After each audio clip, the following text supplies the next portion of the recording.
Good evening, good evening, good evening again, everyone. Welcome to tonight's final front load and another episode of Spilling Tea. I'm your host, Tiffany Daniels, and we are going back to that horrible world known as the JRC. But before we do the usual disclaimers, I do apologize ahead of time in advance for my appearance. In my defense, Christmas has exploded inside my living room. I got a piece of hair that is trying its damnedest to drive me completely insane. And I completely forgot I have to do a gas station run immediately after this. So please forgive me all of that, all right?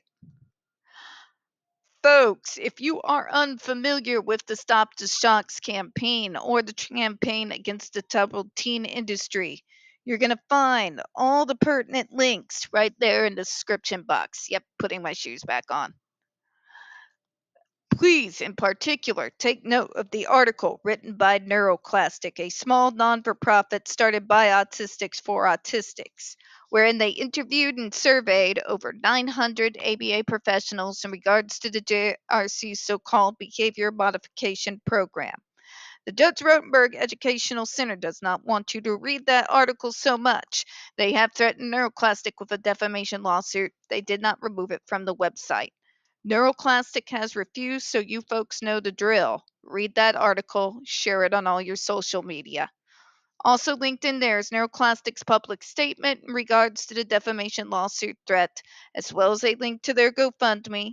We are crowdfunding in case the JRC sees through with their threat.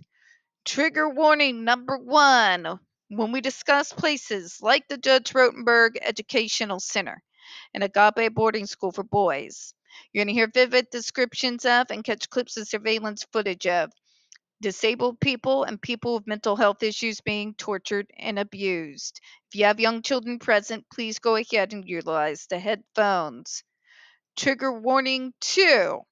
This channel is marked not for kids for a reason. We use profanity on occasion and do speak on dark subjects.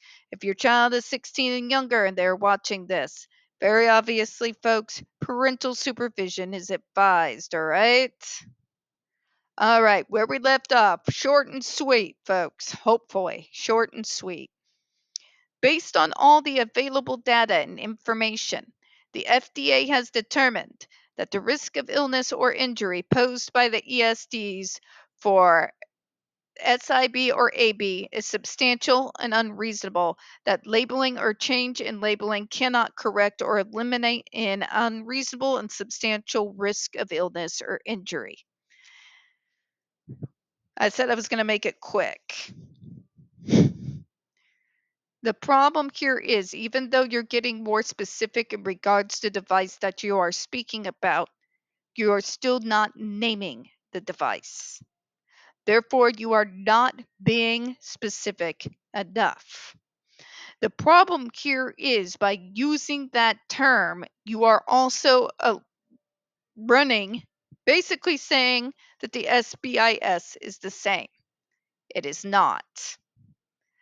The SIBIS machine has not been known to cause any of what they're talking about here.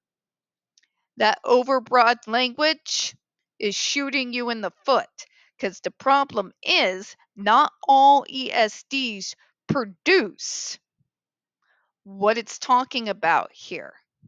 Okay? You can't get that specific in regards to the dangers of the device without naming the device and instead slapping the overbroad ESD on it. Okay? Because by doing that, even when you get more specific in regards to risk to harm and the harm that is already done, you are then having people who can bring in these other machines that are not causing these things to happen as a way to overturn the ban. Okay? You can't be specific without being specific without getting egg in your face, to put it broadly. And that's the message I want the FDA to understand. You can't use overbroad terminology in regards to ESDs, even while getting specific that the risks that they are talking about is specific to the GED without getting egg in your face. Because you can argue in regards to the other ESDs that do not cause these type of things and have had positive impacts on the individuals who use them.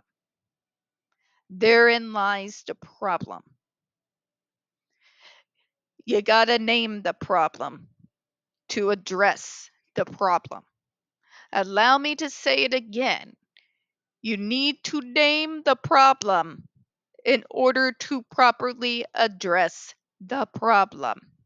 Because otherwise, we are just going to continue to spin in circles like we have for over the last 3 decades. We're going to go ahead and close out for tonight, folks. We don't get very many views on this channel. The few that we do tend to get removed from time to time. So, folks, please don't forget to hit that like button, hit subscribe, and don't forget to hit those comments. I appreciate your time tonight. As always, folks, we here at Spilling Tea hope you have a good one. I will see you next week. Bye-bye, everyone.